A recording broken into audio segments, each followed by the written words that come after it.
ధనస్సు రాశి జాతకులకి డిసెంబర్ నెల మాస ఫలితాల భాగంగా గోచారరీత్యా రాశిలో అంతా కూడా డిసెంబర్ నెలలోనే చతుర్గ్రహ కూటమి అనేది సంభవిస్తుంది. ప్రధానంగా చూసుకుంటే అంగారకుడు, రవి, బుధ ఆదిత్య యోగంలో మరియు శుక్రుడితో పాటు చతుర్గ్రహ కూటమితోటి ఈ యొక్క సంభవం జరుగుతూ ఉంటుంది. గోచారరీత్యా ఈ కలిగ అనేది స్వల్పంగా మిశ్రమైన ఫలితాలు ఇస్తుంది. ఇదే కాకుండా శనీశ్వరుడి యొక్క దర్శమ దృష్టి అంతా కూడా చూసుకుంటే ఇక్కడ రాశి మీద ఉండడం, ప్రధానంగా చూసుకుంటే స్వల్పంగా ఉపశమనం ఏంటంటే బృహస్పతికి శుభ దృష్టి అంతా కూడా సప్తమ దృష్టి రాశి మీద పడుతుంది. కావున స్వల్పంగా ఈ యొక్క దోషం నుంచి పెట్టబడడానికి ఆస్కారం ఉంటుంది. అదృష్టయోగం సిద్ధించడానికి ఆస్కారం ఉంటుంది. మీకంతా కూడా బృహస్పతికి ప్రీతికరంగా జపహోమాది కార్యక్రమాలు ఆచరించుకోవడం, దత్తాత్రేయ స్వామివారి ఆరాధన చేయడం వల్ల రాజయోగం సిద్ధిస్తుంది. మార్గశిర్ష మాసంలో అష్టమి తిథి రోజున, ప్రధానంగా గురువారం రోజున విశేషంగా ఈ యొక్క అనగాష్టమి అంతా కూడా సంభవిస్తుంది. దత్తాత్రేయ కవచాన్నంతా కూడా పారాయణం చేయండి, రాజయోగం సిద్ధించడానికి ఆస్కారం ఉంటుంది. ఈ యొక్క అనగాష్టమి రోజున ఎవరైతే కనుక దత్తాత్రేయ జన్మ వృత్తాంతం అంతా కూడా చదువుకుంటూ ఉంటారో, విశేషంగా దత్తాత్రేయ చరిత్రని కానీ దత్తాత్రేయ విశేషమైన కథలంతా కూడా వినడం వల్ల మీకు రాజయోగం సిద్ధిస్తుంది, అదృష్టయోగం కలిసి వస్తుంది. వివాహాది శుభకార్యాలు జరగడానికి, శ్రమతో కూడిన సంపాదన పెరుగుతుంది, శుభకర వ్యయాలు జరగడానికి ఆస్కారం ఉంటుంది. విశేషంగా వివాహాది శుభకార్యాలు జరగడానికి అంతా కూడా ప్రణాళికలు వేసుకుంటూ ఉంటారు. మంచి శుభ కార్యక్రమాలంతా కూడా నిశ్చయం అవ్వడానికి ఆస్కారం ఉంటాయి. ప్రధానంగా మీకు అంతా కూడా గృహయోగం సిద్ధించడానికి అంతా కూడా మీకు మంచి అదృష్టయోగం సిద్ధించడానికి, అమావాస్య తర్వాత నుంచి మంచి యోగకరమైన జీవితం జీవించడానికి ఆస్కారం ఉంటుంది. రాజయోగం సిద్ధిస్తుంది. ప్రధానంగా చూసుకుంటే ఈ యొక్క అమావాస్య తర్వాత 18వ తారీఖు కానీ 28వ తారీఖు కానీ ఈ తేదీల్లో అంతా కూడా మంచి శుభవార్త వినడానికి ఆస్కారం ఉంటుంది. అఖండమైన ధనప్రాప్తి కలగడానికి ఆస్కారం ఉంటుంది. నూతన వ్యాపారంలో పెట్టుబడి పెట్టుకోవడానికి ప్రయత్నం చేయండి.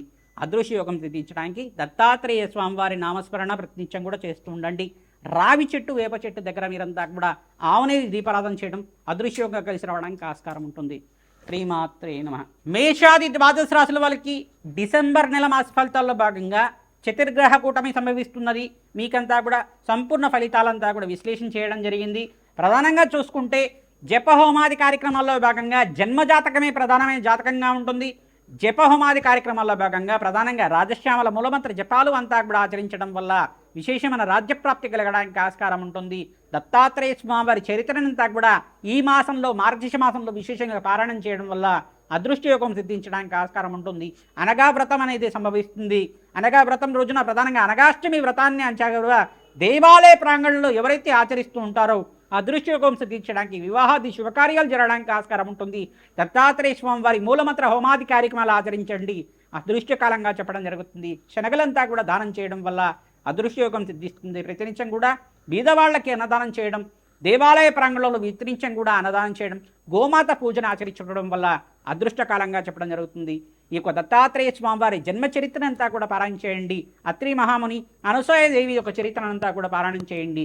మీకంతా కూడా దత్తాత్రేయ స్వామివారి త్రిముత్రాత్ముడు ప్రధానంగా బ్రహ్మ విష్ణు మహేశ్వర స్వరూపంగా అవతారం ఏ రకంగా ఎత్తారు, అవతార చరిత్ర అంతా కూడా మీకంతా కూడా పారాయణం చేయించండి. తద్వారా మీకంతా కూడా అదృష్టయోగం సిద్ధించడానికి దత్తాత్రేయ కవచాన్ని పారాయణం చేయించడం వల్ల రాజయోగం సిద్ధించడానికి ఆస్కారం ఉంటుంది.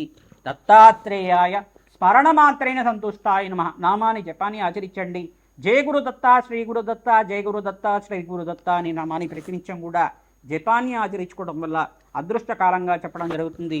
మాసాంతంలో విశేషమైన శుభవార్త వినడానికి ఆస్కారం ఉంటుంది. ఆకస్మిక ధనలాభం సిద్ధించడానికి మేషాది ద్వాదశ రాశుల వాళ్ళకి ప్రతినిత్యం కూడా దత్తాత్రేయ ఆరాధన చేయడం వల్ల అదృష్టయోగం సిద్ధిస్తుంది. శ్రీమాత్రే నమః.